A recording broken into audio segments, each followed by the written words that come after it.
Hi guys, I'm going to do a video on the good and the beautiful and why I like that curriculum because as I've been getting a lot of messages and seeing a lot of questions in homeschool groups and in mom groups, and the main question that I see popping up amongst people thinking about homeschooling this fall is, what is the best curriculum? What should I buy? Where do I start with that? And I want to say that there's not one best curriculum because what works for one family may not work for another. And also sometimes there's a situation where a parent might like a curriculum, but it's not jiving with your kid at all. And sometimes you have to switch curriculums to find something that better suits you and your kids. But I just started using The Good and the Beautiful this past year, and there are a lot of reasons that I really like it. So I thought it might be helpful just to kind of do like a quick flip through. I'm not going to flip through the whole book, obviously. I'll just pick, some random spots for you to look. The thing that I like a lot about The Good and the Beautiful is that it's all like open and go. I think it's very easy to use if you've never homeschooled before. It's very user-friendly. I love that there's beautiful artwork all the way through it. And the newer versions of it, they've added more color, which I really like. And there's artwork, there's geography in it, along with the language arts part. There's stories in it. And I just think they do a good job of making it, not as boring because, let's be honest, grammar and vocabulary and spelling and things like that are usually not the most fun part of the day as far as schooling goes. But I think they do a nice job of making it more interesting. So I'm just going to do a quick flip through. This is the level 3. I chose this one to do for the review because I thought it would be kind of, in the middle. Some people may have younger or older, but this will kind of give you, it's kind of right in the middle as far as like the elementary or even up, lower middle school grades. So if you order this, you get the course book that I'm showing you here, and it also comes with a personal reader, and I'll go through that one in just a second, let you kind of look, and a poetry book. This is new, and I really like it. I think it's really nice. So I'll just do a quick, just let you, look at some of the pictures. So like, I'm just going to randomly select, and I'll make sure I kind of get a variety here. So there's one with spelling, pattern practice, and it's got, just cute little pictures, contractions at the top, homophones. There's a unit review, subjects, verbs, things like that. Let me see if I can find, here's a good one. So this gives you an idea of like what the geography looks like. So the thing I like about this is you do not have to, do a separate geography unit. You don't have to do a separate art study. If you want to, you can. We do a little bit of extra art study in addition to The Good and the Beautiful, but you don't have to, and you feel like your kids are still getting a bit of that, which they only really, I feel like they only need but so much anyway at elementary school aged. So there's something that for them to read, and there's questions that go along with it sometimes. There's also like fill in the blank maps, like my son's on the finishing up the second one, and they have to fill in the maps. Like he's been having to fill in Europe and North America, so he now can label all the countries in North America, and we're still working on Europe. So here's an example of like the artwork, and it'll tell sometimes a little bit about the artist, where they're from, a little bit, about when they lived, the time period. There's a poem. It also has poetry. I think I forgot to say that, but it does include a good bit of poetry too. And then it has these beautiful artwork just all throughout it. And I love that it's really big. It's a full page. So, you can really see it well. So that's been really nice, a nice part of it. decoding words. Here's a short story. Sometimes it'll be like a section of a story, and it says part 2. That means part 1 is already in here. This one's longer. This is level 3, so this, you know, they're gonna start including, I guess, longer ones, you know, as they go on. So anyway, that just kind of gives you an idea. Here's another one where it talks about a different artist. I really like the artwork a lot. I feel like it makes it way more interesting because it can be dull. All right, and there's a little art project thing where it shows them how to create this. Plural nouns. That just gives you an idea. I kind of like this yoga. This is a newer thing too. This is something they've added in there. So that's that. And then it comes with a leveled reader. Now, there's a placement test on the Good and the Beautiful's website, and I would definitely have your child do that, no matter if they've been in public school, if they've done well or struggled, or whatever. I would have them do the placement test because they may not be exactly where you think, and I would say that these are quite a bit advanced, in my opinion. And I went by the level, and I was kind of on the fence between 2 different levels with my son, and I did the placement test, and I did do the one that it called for. Now, I felt like the course book was right on par with where he was at the beginning of the year, and throughout this school year, but the reader was too easy. So we actually did not do the reader this past year, but this one we may be able to do because it's definitely, you know, looks like it might be at a better level for him. We ditched the second one altogether because I could tell from looking at it that it was going to be too easy reading wise. So we read other books. So you can use this kind of as you see fit. I think if you get it and it's too hard or too easy, then obviously you can find other books that you would rather have your kid read. But they're very nice. I like this. I'm excited to start this one because I think that's going to be a better fit this year. All right, and it also comes with the poetry collection, and it's a nice little hardback book, and just has little poems in it. Some of them are pretty short, which is nice. I think, you know, if you want to add a little bit of poetry into your day, but it not take a long time. These are nice, and you could use them with all aged kids. So, you know, even though they're with the level 3, you could easily tie these in with your, you know, all of your kids if you've got multiple ages. Yeah, you could do it for tea time or morning time. Even I think it would be nice for that. And I do want to add that this is a Christian-based curriculum. I've actually seen quite a few questions in the Good and the Beautiful's Facebook group lately asking, you know, if it's someone looking for a secular curriculum and then they come across the Good and the Beautiful. I've seen a lot of people ask, can I still use this? Will I still like this? And that's just going to be personal preference, of course. I mean, we're a Christian family, and I appreciate that it is. But a lot of people that are not have said, yeah, I just skip what I want to skip. You know, if there's something that I don't agree with, or I don't want to, you know, then we just skip that portion. So that's a personal preference. I definitely say, if you're looking for a secular curriculum and you've come across this and you like parts of it, but you're not sure about that aspect, the language arts is available for free to print online. So I would just go on there and scroll through and look, and, you know, that can give you a good idea if you think it's going to be a good fit for your family or not. Yeah. All right, so I'm going to show just a little bit of the handwriting book. This is the level 4 handwriting book. And let me show you what I really like about this. Well, a couple things. For one thing, I don't know how well, hopefully you can see that well. So at the beginning and throughout parts of it, not the entire book, there's these little colored dots.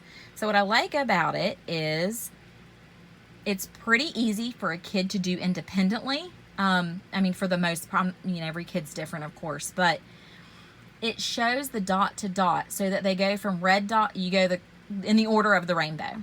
So they start at red and go to orange, and then they know to go to yellow next, and then green, and then blue. Because sometimes, like with another cursive book that my son was using before, he would forget where to start, and where to go next. And so sometimes he would come up with creative ways to go from one spot to another. And then if I was working with my daughter and then looked over and realized, it was like, oh no, we've got to do that again, and the right order. So anyway, I think that's a neat way to do it. So on each page, it's really cute. They've got like the little, practice at the top, and then there's an little art thing at the bottom.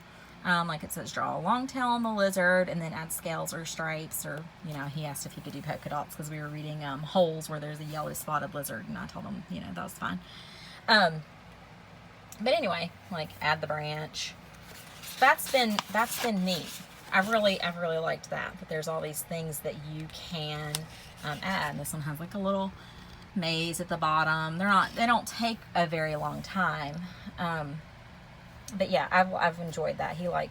Both my kids like the handwriting books. My daughter's doing one as well. It has little poems on some pages. You'll see there's a poem. There's print at the bottom and cursive at the top. And it gets harder. So like this is towards the back. And you can see that it gets more challenging, as it goes on. But it's nice, and it does not take too long. He usually just does one page. Every once in a while he'll do two, but I've liked that one. So that's the handwriting.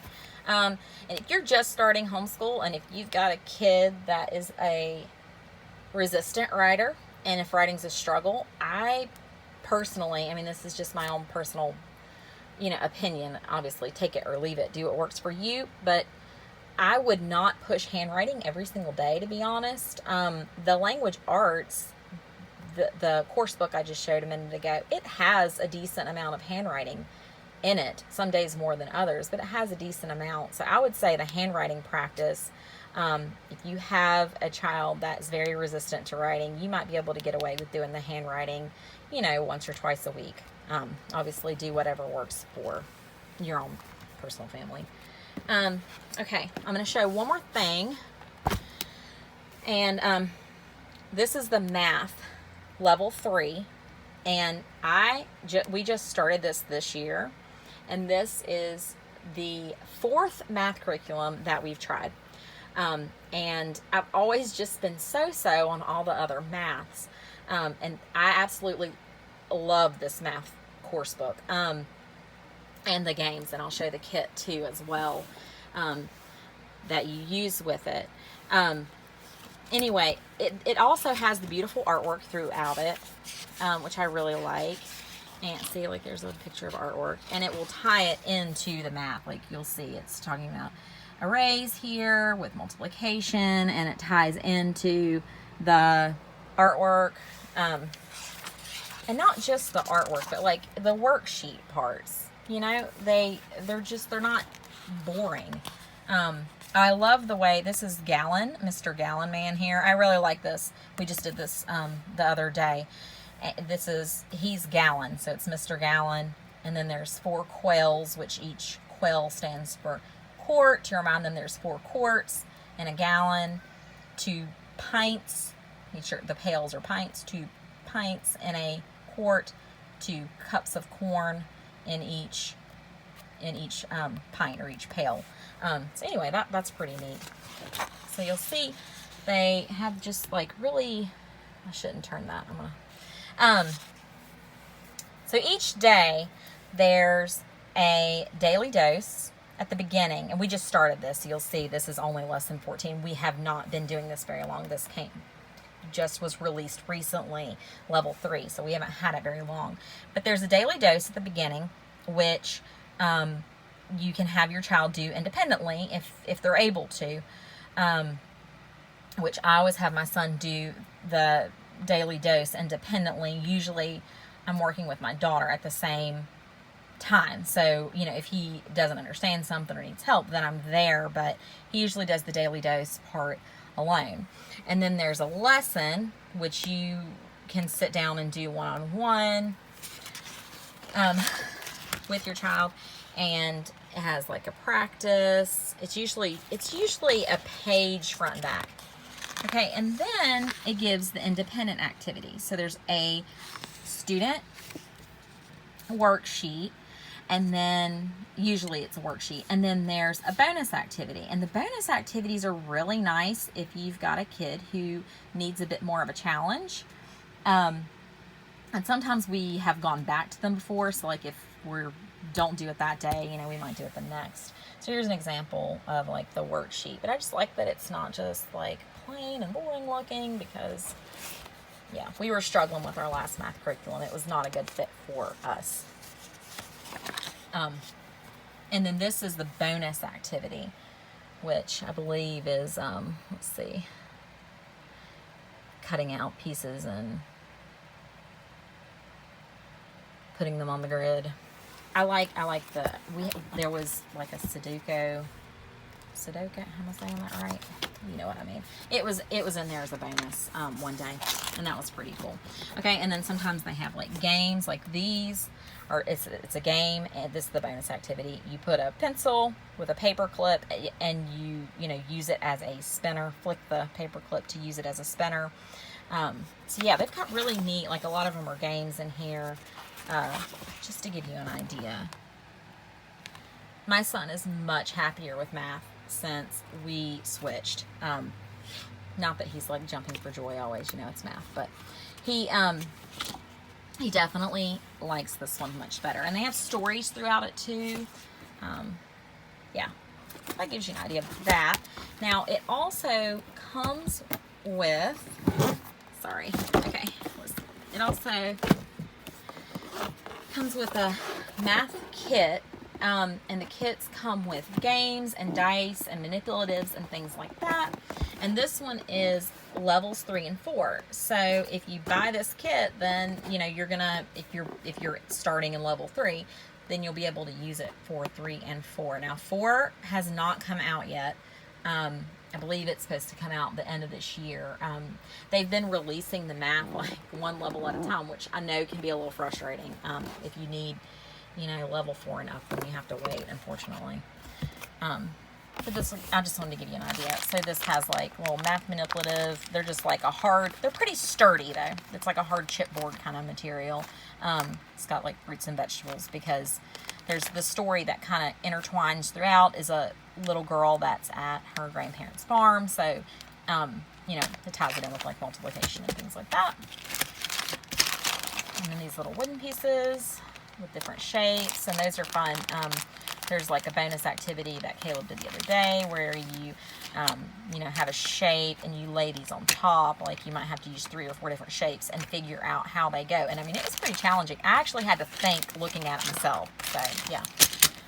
And there's some different game board pieces and 3 different kinds of dice. This all comes in the kit. I haven't added anything in here. And then they have an activity book that explains how to play all the games. Like here's an example of one, bursting bubbles, where you roll a dice, and this is one that we've been doing. He rolls a dice and puts the number on here. So like if you roll a 5, then you put 5 times 3, which is 15, and he finds the 15 bubble, and then you put an X on it. And so yeah, that's been good practice. I actually have him do that just like as a warm-up. It's not listed for him to do it, but I have him do it as a warm-up a lot of days, because I'm trying to get those multiplication facts down. Yeah. And then it comes with, I lied. I've got one little paper clip added in there because you can use that to make spinners in the book. So I did do that. So let me get these out. All right, so it comes with a ton of games, and they're double-sided, and they're kind of like a cardstock, like a slick cardstock. They're pretty sturdy. Yeah, so it's got bunches of those, and it tells you how to play all of the games. And some of them you can actually you know, come up with your own games with. Like this one we played today, and we did it with multiplication, where you, we had a ×3, since that's what he's been working on a lot. So we had ×3 at the top, and you roll a dice, and if it's 5 times 3, then it's 15, which is odd. So like he'd be the crocodile, I'm the monkey, and then he'd mark, you know, that it's odd. And then whoever fills up theirs first wins. Well, my daughter got really excited when she heard it, because she's doing kindergarten math, and she was like, oh, odd and even, because, you know, she's worked on that some too this year. And so I was thinking, well, I could reuse this with her and just you know, roll a dice and tell if it's odd or even. Or we could do she's been doing addition too, so you can do you know, roll 2 numbers, add them together, and then if it's odd or even. So I hadn't even really thought about that till today, and when she got all excited, that I really could use some of these with both kids. Now, not obviously all of them, because some of them have, like, you know, like this one has the times tables on. I mean, I'm not going to be able to use that for kindergarten, but okay. And they also have these things in here that are, you lay the shapes on to make the different animals. So, yeah, and I did not bring one thing up here. It actually comes with one more thing, the math kit, and that's a math journal that's kind of got like worksheet pages that you fill in. So it does come with that as well. So anyway, that just gives you an idea of what the Good and the Beautiful curriculum looks like. And I may do another video later on the kindergarten curriculum and the pre-K curriculum, if anyone's interested in seeing either of those, because obviously they're going to look a little bit different because it's a different level. But anyway, that just gives you an idea. I hope that helps some. If you're interested in seeing anything else, if you would subscribe, so you can see when I come out with, you know, if I add anything else. I'll be adding some other videos in the coming weeks to help, hopefully, anyone that's just now getting started. See you later. Bye.